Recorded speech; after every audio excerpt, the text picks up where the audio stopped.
Bienvenue dans Lutte à genoux, l'émission où le combat ne se mène pas avec des poings, mais avec la foi, la parole et la prière. Aujourd'hui, nous allons plonger dans 4 astuces puissantes pour une prière de combat efficace. Ce ne sont pas de simples conseils, ce sont des armes spirituelles. Quand ton adversaire est invisible, ton attaque doit être spirituelle. Tu veux voir la main de Dieu bouger? Alors reste jusqu'au bout. Les plus grandes batailles se gagnent à genoux. 1. Parle à Dieu avec foi. Marc 11:24. Tout ce que vous demanderez en priant, croyez que vous l'avez reçu, et cela vous sera accordé.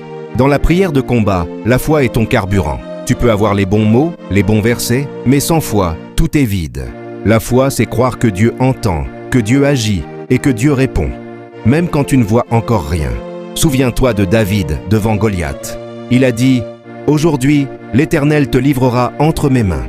Il n'avait encore rien fait, mais il parlait avec foi. C'est ça, la prière de combat. Voir la victoire avant qu'elle ne se manifeste. Prière en affirmatif et en savoir. Tu ne changes pas.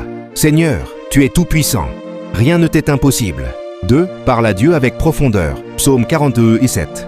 Un abîme appelle un autre abîme. Dieu cherche des cœurs profonds, pas des mots récités.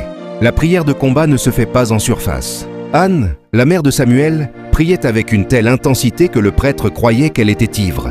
Mais Dieu a entendu et a répondu. Ne viens pas juste répéter des phrases. Ouvre ton âme. Dis à Dieu tes combats intérieurs. Parle-lui de ce que personne ne voit. 3. Parle à Dieu avec insistance. Luc 18:1-18. La parabole de la veuve persistante.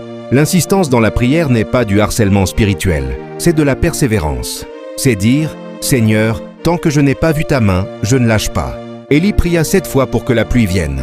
Il n'a pas abandonné à la première tentative. Et à la 7e, un petit nuage est apparu.